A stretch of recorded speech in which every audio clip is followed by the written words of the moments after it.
오늘부터 여러분들이 저희 교회의 일정에 따라 쭉 움직이시면 1월 4일까지 매일 저를 보셔야 합니다. 지금 현재 저희 교회 스케줄이 그렇게 되어 있는데 꼭 그렇지 않을 수도 있지만 여러분들께서 이 연말과 그리고 새로 시작되는 2026년도에 예수님과 함께 말씀과 함께 시작하는 마음으로 함께 동참하시고 했으면 좋겠습니다. 자, 오늘은 요한복음 5장 39절부터 47절까지의 말씀입니다. 요한복음 5장 39절부터 47절까지의 말씀입니다. 그리고 내년부터는 요한복음 6장 오병이어로 넘어가게 됩니다. 우리 한 절씩 저와 여러분들이 교독하도록 하겠습니다. 제가 먼저 39절 읽겠습니다. 너희가 성경에서 영생을 얻을 줄 생각하고 성경을 연구하거니와 이 성경이 곧 내게 대하여 증언한 것이니라. 그러나 너희가 영생을 얻기 위하여 내게 오기를 원하지 아니한다. 나는 사람에게서 영광을 취하지 아니하노라. 다만 하나님을 사랑하는 것이 너희 속에 없음을 알아. 나는 내 아버지의 이름으로 왔음에 너희가 영접하지 아니하나 만일 다른 사람이 자기 이름으로 오면 영접하리라. 너희가 서로 영광을 취하고 유일하신 하나님께로부터 오는 영광은 구하지 아니하니 어찌 나를 믿을 수 있느냐. 내가 너희를 아버지께 고발할까 생각지 말라. 너희를 고발하는 이가 있으니 곧 너희가 바라는 자 모세니라. 모세가 믿었더라면 또 나를 믿었으리니 이는 그가 내게 대하여 기록하였음. 함께 있습니다. 그러나 그의 글도 믿지 아니하거든 어찌 내 말을 믿겠느냐 하시니라.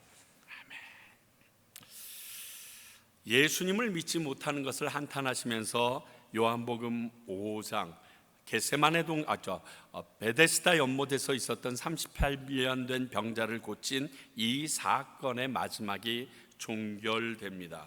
오늘 본문은 결국 예수님이 하나님의 아들로 우리를 구원하러 오신 메시아이심을 믿지 못하는 유대인들, 예수님께서 성경에 대해서 몰이해다, 잘못된 이해를 갖고 있기 때문이다라고 그들에게 책망하시는 내용입니다.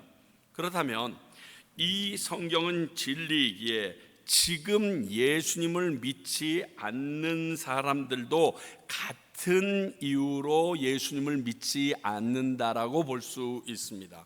2000년 전에만 이런 이유로 믿지 않는 것이 아니라 지금도 성경을 그저 이스라엘의 역사나 많은 종교 지도자들이 펴낸 그러한 교훈서 정도로 느끼고 있기 때문에 믿지 않음으로 생기는 일이라는 겁니다.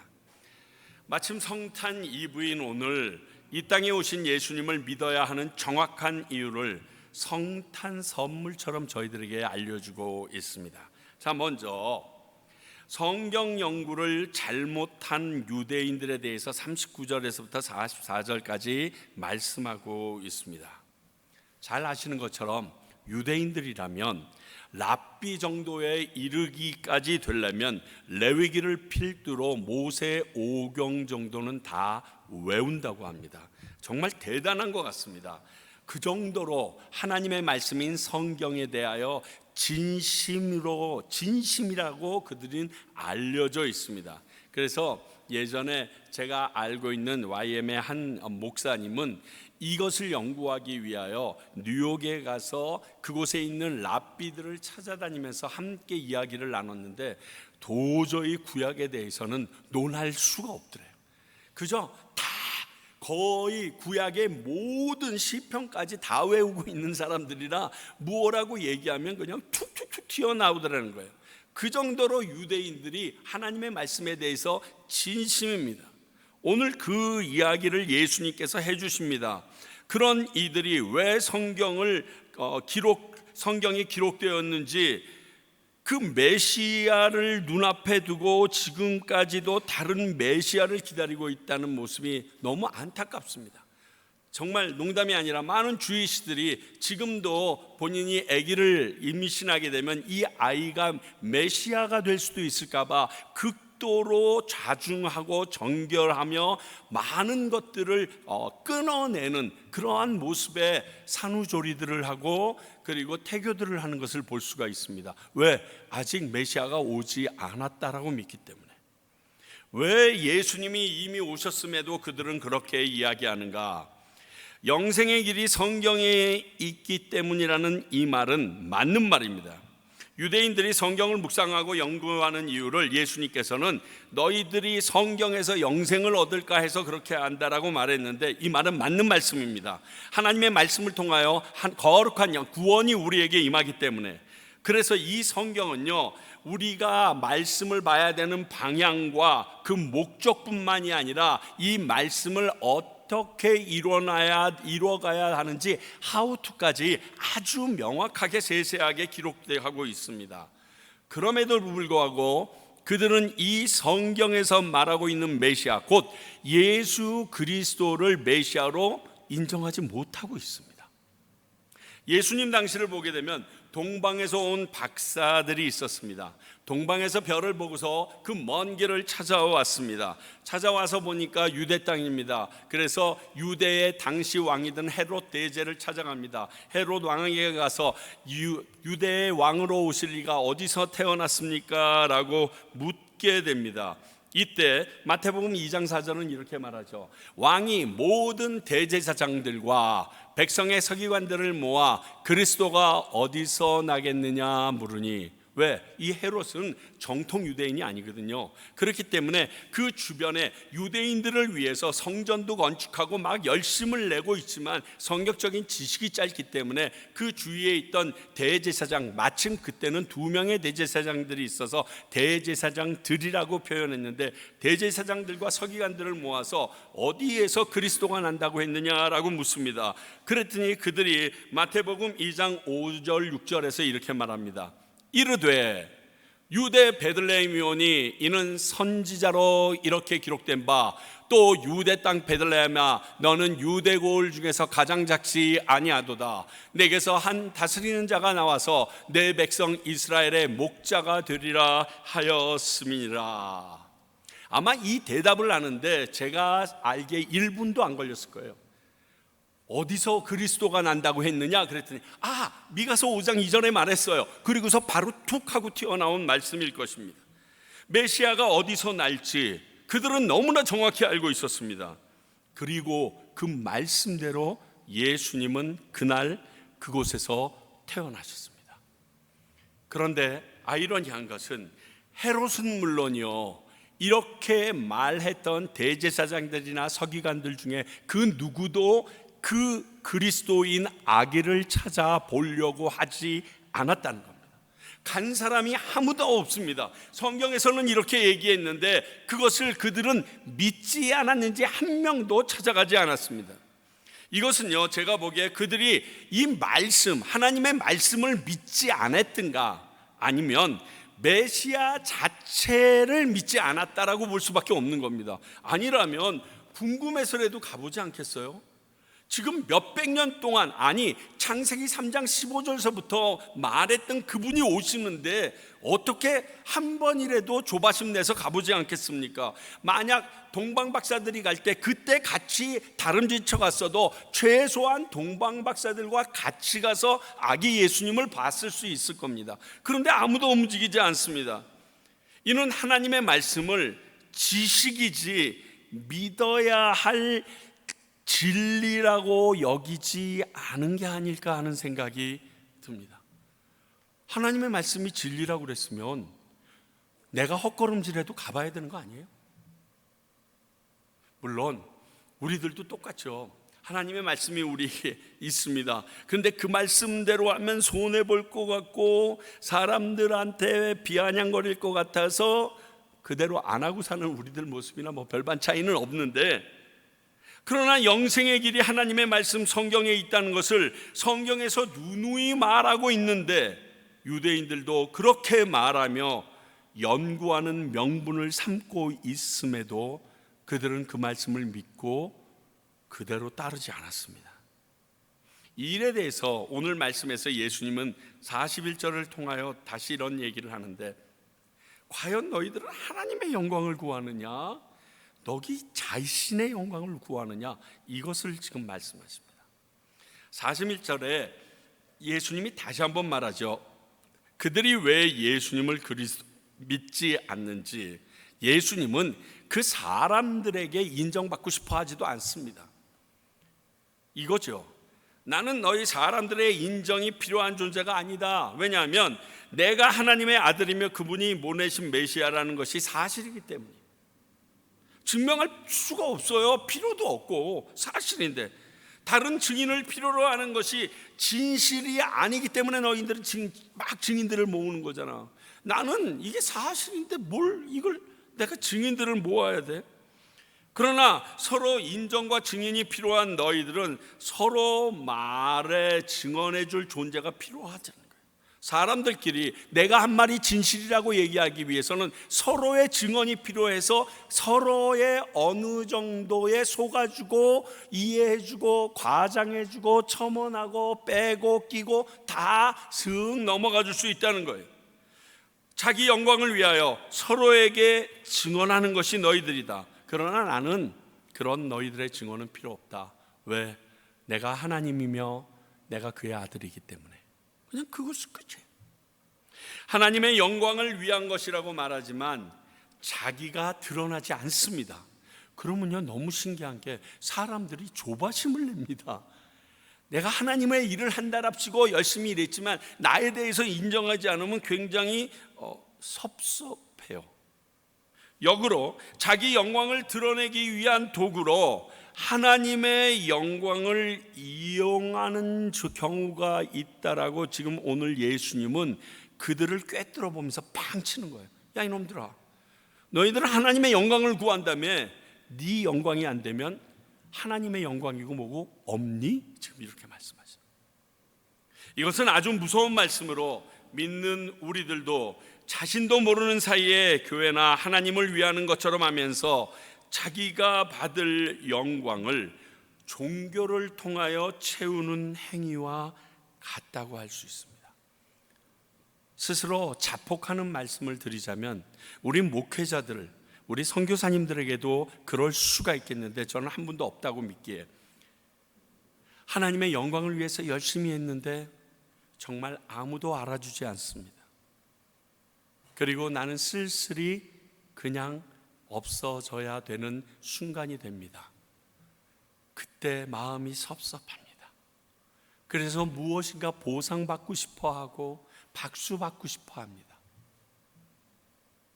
그러면 하나님께서 자연스럽게 그렇게 만들어주신 것이 아니라면 우리는 결국 내 영광을 쫓아서 하나님의 일을 도구로 사용한 오늘의 이 유대인들과 동일한 모습이라는 거예요. 근데 이런 경우가 너무 자주 보여요. 그래서 마음이 참 아파요. 그리고 또 두려워요. 뭐가 두렵냐 하면 내가 혹시 저런 모습으로 말하고 행동하고 지금 그것을 기대하고 있는 것은 아닌가, 내 자신을 내가 믿지 못하겠어요. 솔직히 자기의 영광, 이익과 욕심을 위하여 하나님의 말씀을 믿지 않는 사람들의 행위가 예수님에 의하여 딱 고발되는 게 오늘 이 말씀의 내용이에요. 참 두렵습니다. 고린도전서 10장 31절은 이렇게 말합니다. 그런즉 너희가 먹든지 마시든지 무엇을 하든지 다 하나님의 영광을 위하여 하라. 왜요?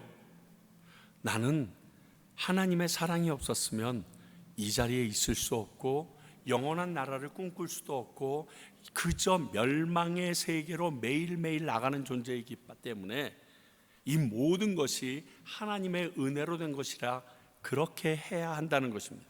하나님의 영광을 위하여 한다고 하면서 자기의 이름이나 자기가 한 일이 드러나지 않으면 나도 모르게 그 일을 대충 하거나 멈추는 경우가 없는지 한번 생각해 봅니다.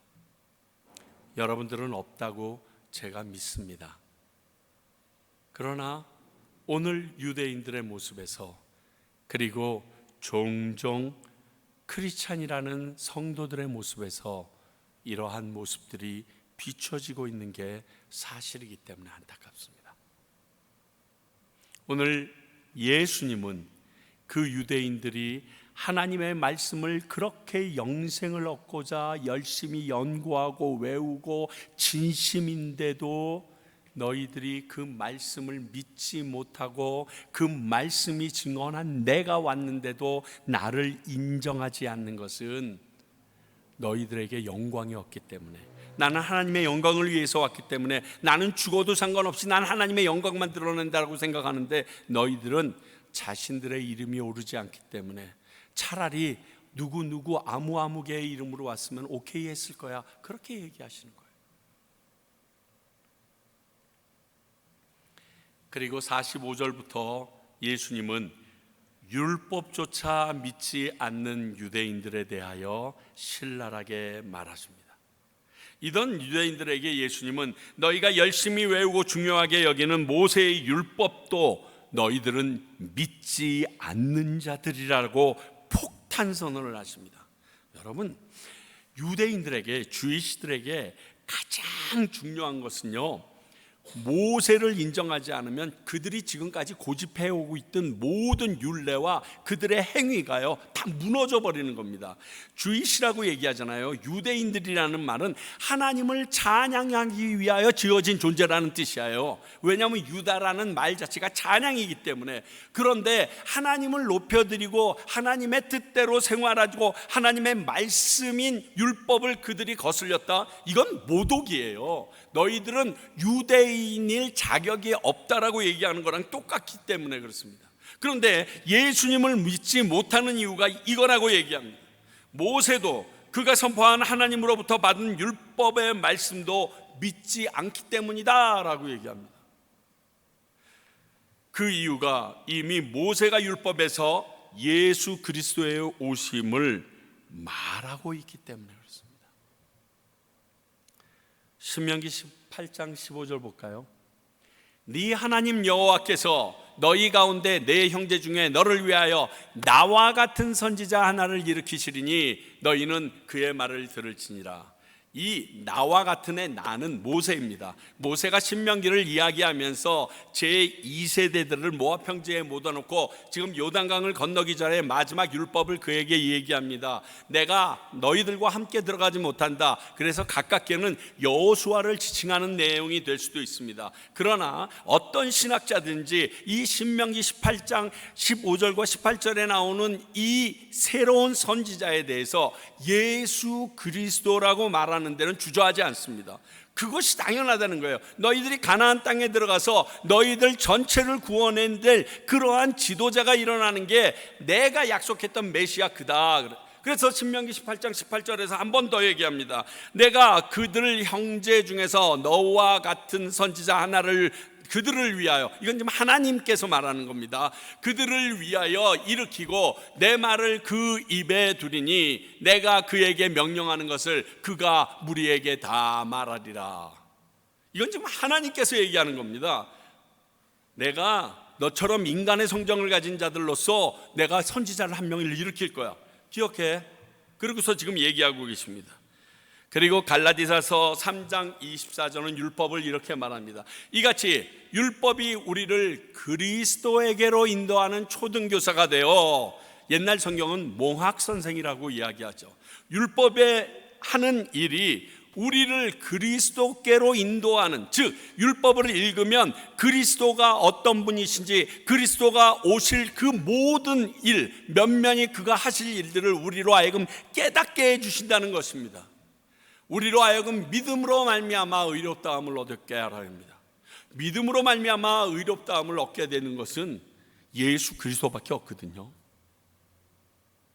그래서 예수님은 그들이 모세조차 믿지 않기 때문에 성경이 하나님의 말씀이라고 믿을 사람들이 아니다라는 논리로 그들이 어떤 부류의 사람인지 오늘 신랄하게 얘기하시는 거예요. 야, 율법 너희들 안 믿어. 그런데 하나님을 믿어? 야, 너희들에게 이득이 없으면 그 하나님도 쳐버릴 걸 지금 얘기하시는 거예요. 고로 42절에 뭐라고 얘기하십니까? 너희들 하나님 사랑하지 않는 자들이야. 신명기 6장 5절. 너는 마음을 다하고 뜻을 다하고 힘을 다하여 내 하나님 여호와를 사랑하라. 이거는요, 유대인들이라면 안 읽으면, 안 외우면 안 되는 거예요. 그래서요, 이마에다가도 붙이고요, 팔에다가도 일벅범 줄을 감춰서 붙이고요, 들어가고 나가고 문설주마다 그것을 붙여놓고 들어가면서 만지면서 외우고 나오면서 만지면서 외우고 정신없이 합니다. 그런데 그것이 오늘 이들의 모습을 보니까 하나님의 말씀을 사모함이 하나님을 사랑한 만큼 되지가 못해요. 그러면 그들이 만지는 이 모든 말씀이라고 문설주에 붙여놓은 건 뭡니까? 부적 같은 거예요. 부적. 우리 함께 이렇게 현지인들 쭉 신방하러 가거나 집가를 다니면 십자가 표시가 있어요. 처음에는 얼마나 반가웠는지 몰라요. 하얀색 십자가 표시가 문마다 있어서 할렐루야 하나님, 여기 예수 믿는 사람들 진짜 많네요. 알고 봤더니 부적이래요. 부적. 귀신 들어올까 봐 십자가 표시해 놓고 무서워서 십자가 똑같은 거예요. 지금 똑같은 거.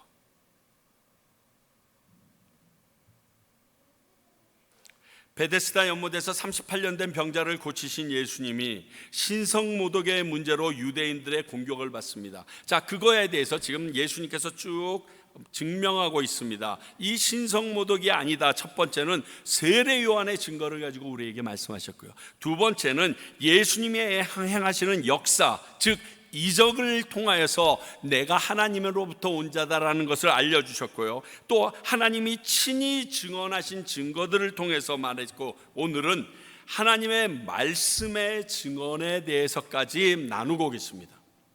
그러나 유대인들은 그들의 잘못된 생각과 마음으로 결국 예수님을 그리스도 곧 오실 메시아를 믿지 못하고 배척합니다.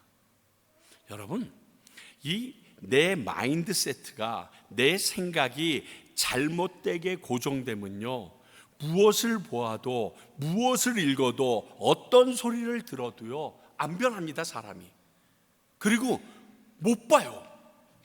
눈앞에서 훅 지나가는데 그 이야기를 옆에서 10번 얘기했는데 안 들려요. 왜? 내가 생각한 것에 심취되어서 거기에 빠진다는 게 이렇게 무섭습니다. 공황장애 왜 오는 줄 아세요? 내 스스로 내 안에서 불러일으키는 두려움이에요. 그런데 진짜 있습니까? 아니에요. 없어요. 그런데 내 안에서 그것을 믿음으로 내 몸과 내 스스로 생명을 끊을 만큼 강력한 힘과 역사하는 힘이, 능력이 있어요. 하나님의 말씀에 대해서도 내가 말씀을 읽으면서 내 생각과 내 주관과 내가 원하는 방향을 가지고서 말씀을 읽으면요, 오늘 여기 있는 유대인들처럼 예수 그리스도 메시아를 발견하는 게 아니라 내가 그것을 통하여 취할 수 있는 이득점들을 찾기 시작하게 되면 이 성경은 더 이상 능력에 구별된 말씀이 되지 못한다는 거예요. 이걸 우리가 알아야 돼요. 자, 성탄 전야에 주시는 하나님의 교훈입니다. 2000여 년 전에 오신 예수님이 나의 구세주이심을 믿고 그분을 따라 영생을 얻으려면 우리에게 이런 유대인과 같은 생각과 행동이 사라져야 됩니다. 첫 번째, 말씀을 바로 깨닫고 순종하게 해달라고 기도하는 삶이 우리에게 있어야 됩니다. 그래야지 이 유대인들처럼 엉뚱한 일을 하지 않습니다. 성경을 읽고 공부하는 일은 신앙생활 중에 굉장히 중요한 부분입니다. 성경 읽지 말라는 거 아니에요. 공부하지 말라는 거 아니에요. 왜냐하면 예수님의 말씀을 모르는데 어떻게 그 말씀을 믿고 따라가고 순종할 수가 있습니까? 그러니까 제일 중요한 거는요, 성경 읽으셔야 돼요. 열심히 읽으셔야 돼요. 하다못해 뜻을 몰라도 이렇게 기도하면서 읽으셔야 돼요. 두 번째, 이 말씀을 읽을 때 우리가 엉뚱한 짓을 하지 않도록 그 말씀의 의미를 바로 깨달아 알아야 합니다. 말씀을 전하는, 아마 우리 김태중 선교사님도 마찬가지일 텐데 제일 두려워하는 부분이 이 부분이에요. 내가 오늘 이 말씀을 열심히 상고하고 여기저기 찾아보고서 전하는데 내가 전하는 말씀이 하나님께서 원하시는 방향이 되지 않을까 봐 얼마나 두려운지 모릅니다. 최근에 우리 지역의 목사님들과 함께 식사를 하면서 AI에 대해서 같이 논의를 해봤습니다. 많은 목사님들이 이 AI를 통해서 본인이 쓴 설교문을 동영상으로 제작하는 방법, 그리고 그 AI를 이용해서 내게 말씀의 유익을 줬던 여러 가지 이야기들을 얘기합니다.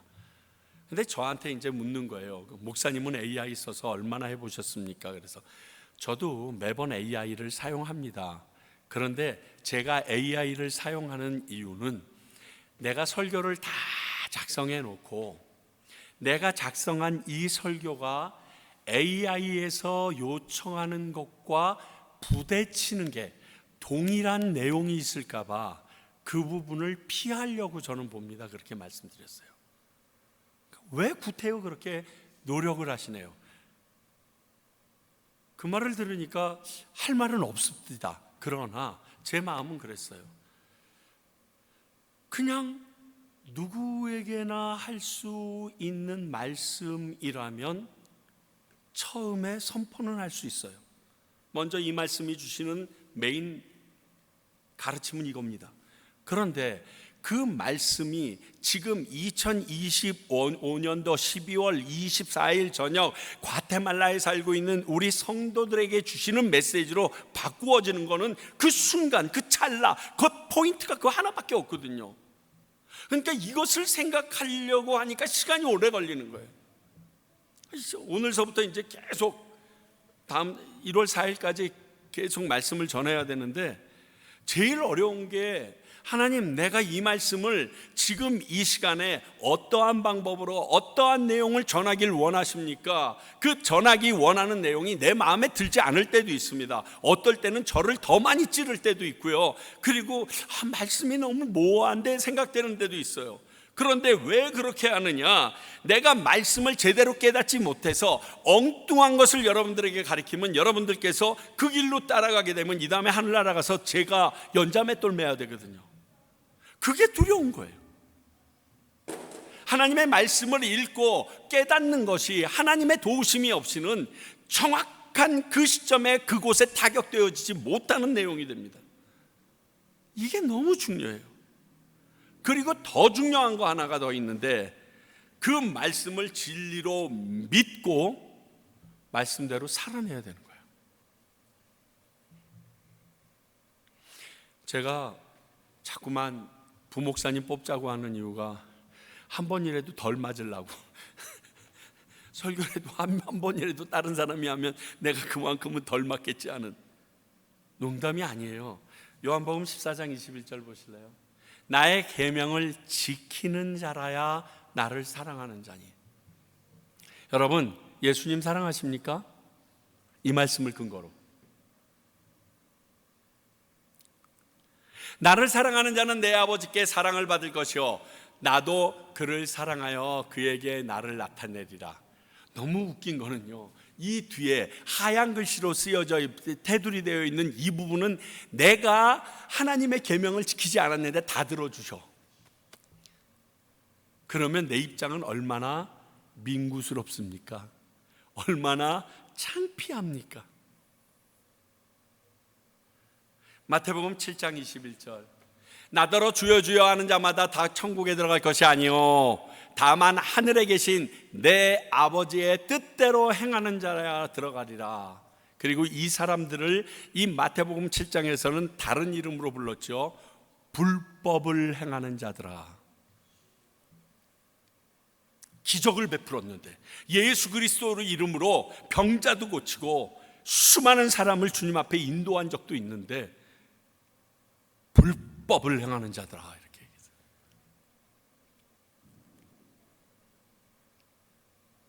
어떤 분이 저에게 이런 얘기 하시더라고요. 열심히 성경 공부한 사람들이 교회에서 사고 치고 다닌다고. 왜냐하면 그들이 공부한 성경 말씀을 순종하고 따르기보다는 자기 우월감을 드러내는 자기의 지식, 영광의 도구로 사용하기 때문에 그래요. 성경 말씀을 나를 변호하고 다른 사람의 잘못을 드러내기 위하여 공부하는 꼭 법률 지식처럼 생각해요. 아니에요. 성경을 믿고 말씀대로 순종함으로 예수님에 대한 사랑을 증명하는 것이 그 성경이 우리에게 주어진 이유고 목적이에요. 그러니까 성경을 많이 읽은 사람이 교회에 어려움을 주거나 다른 사람을 비판하는 것은 그 성경 말씀을 제대로 깨닫지 못했고 말씀대로 살지 않는다는 명확한 증거예요. 이건 뭐 두말할 필요가 없어요.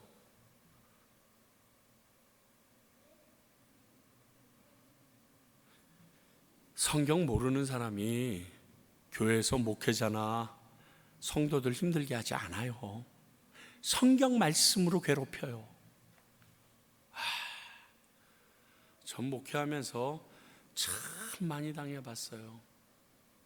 성경 말씀을 자기랑 같이 헬라어를 공부하지 않은 사람부터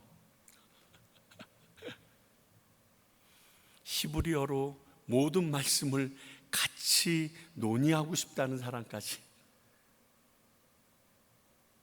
근데 재미있는 건 그분들이 다른 사람들에게 사랑받지 못해.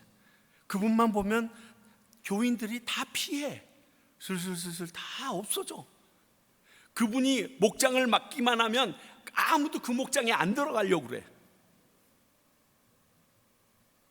누가 잘못했을까요? 그분의 성경을 많이 알고 있는 지식이 잘못일까요? 아니에요. 그 알고 있는 성경 말씀이 지식에 머물러 있음으로 생기는 독성이에요. 성경 말씀은 그 말씀대로 살아가라고 우리에게 주신 거지, 지식처럼 내가 가지고 그걸로 모든 사람을. 제가 요즘에 이어령 박사님이랑 이재철 목사님께서 하신 그 대담책을 다시 한번 읽습니다.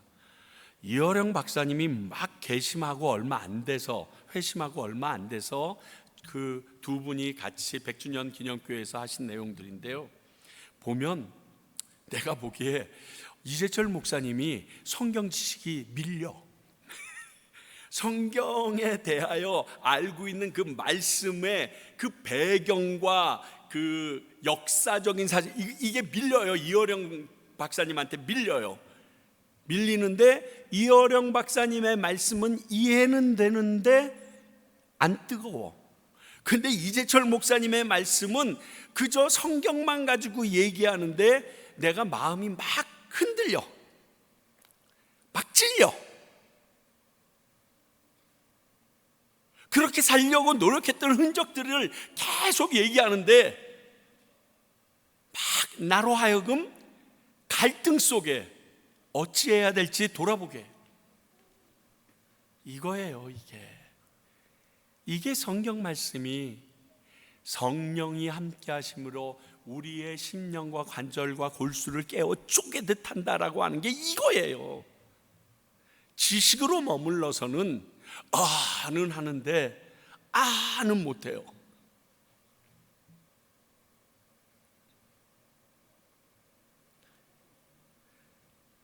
또 하나 오늘 말씀에서 주시는 교훈은 나의 욕심을 내려놓게 해달라고 기도해야 합니다. 이들이 하나님의 말씀을 너무 많이 다 알고 있었습니다. 다 따로 외울 정도로 많이 알았습니다. 그런데 결국 유대인들처럼 말씀에 대해서 잘 알고 있어도 따르지 못한 이유가 뭡니까? 하나님의 영광이 아니라 내 영광이 중요해서, 내 욕심을 내려놓지 못해서 이 일이 생기는 겁니다. 내 속엔 내가 너무도 많아서 당신의 쉴 자리 없고.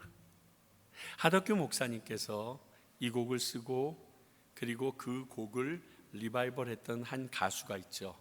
같이 명성교회 다니던 그러한 지체들인데 그 이야기를 들으면 너무 너무 힘들어서 연예인으로서 항상 그 자리에 있고 싶은 그 자신의 욕망 때문에 내가 예수님을 나의 주로 영접할 수 없는, 그분이 원하는 삶을 살아낼 수 없는 그 갈등 속에서 그분이 쏟아낸 간증이에요.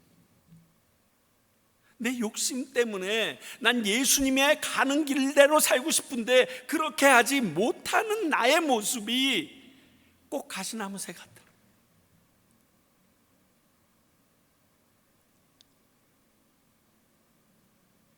오늘 유대인들이 자기의 영광을 하나님의 영광보다 우선시하며 하나님이 보낸 그의 아들 그리스도를 믿지 못한 이유가 여기에 있습니다. 우리가 기득권자인데 네가 우리 위에 서려고? 그러면 내 자리는 어디 있어서? 만약 우리가 우리 욕심을 내려놓지 못하면 예수님이 오심을 기뻐하는 성탄절에 그분이 오심을 한낱 경쟁자의 등장으로 여기고 여전히 하나님을 대적하는 자로 남게 되는 게 우리들의 모습입니다. 여러분 주의하셔야 됩니다. 진정한 성탄절을 맞이하기 위해서 우리는 이 두 가지 기도를 잊지 않고 살아가는 하나님의 자녀가 되어야 됩니다. 그래서 왜 기도하려는 줄 아세요? 우리의 능력으로 못하잖아요. 오늘 이 말씀 듣고 맞아, 결단은 할 수 있어요. 그런데 그 결단한 대로 내가 살아나가도록 도우려면 어둠의 모든 세력들을 끊어주시고 그 길에서 가시덤불을 다 제거하시며 그 길을 가도록 도우시는 성령님의 이끄심이 없으면 못 가니까 기도하자는 거예요. 우리의 힘으로는 못해요. 참 성탄절을 기쁨으로 맞이하기 위해서는 우리에게 이 기도가 끊임없이 나와야 돼요. 그리고 그 도우심으로 이 성탄절이 얼마나 중요한 날인지, 세상에서 먹고 즐길, 그래도 지금 제가 한 60몇 년 동안 성탄절에 밖에서 놀아본 적은 없는 것 같아요. 한 번도 못 놀았던 것 같아요. 왜 이렇게 성탄절이 전 바빴는지 모르겠는데 그게 너무 감사한 거예요. 성탄절을 오용하지 않을 수 있는 방법이 여기에 있습니다. 오늘 이 말씀은 성탄절 전야에 하나님께서 우리에게 주시는 성탄 선물입니다. 여러분, 이 선물 꼭 받아 누리시기 바랍니다. 받아 누릴 수 있는 은혜를 소유하시기 바랍니다. 그리하여 우리가 매일매일을 성탄절처럼 마라나타 부르면서 기대하는 저와 여러분들이 되시길 소원합니다. 기도하겠습니다. 하나님 아버지, 감사합니다. 저희들이 오늘 주신 이 말씀을 통하여 예수님이 이 땅에 우리들을 위하여 오셨지만 믿지 못하거나 알고 있으면서도 순종하지 못하는 우리들의 잘못된 모습을 찾아봅니다. 아버지요, 저희들 이 성탄절을 기대하게 하시고 오늘 오신 이 예수님이 내 안에 좌정하시기를 소원하옵나니 오시옵소서. 정말 기쁜 성탄절 되도록 우리 성도 한 사람 한 사람들에게 주님의 큰 은혜로 덮어 주시옵소서.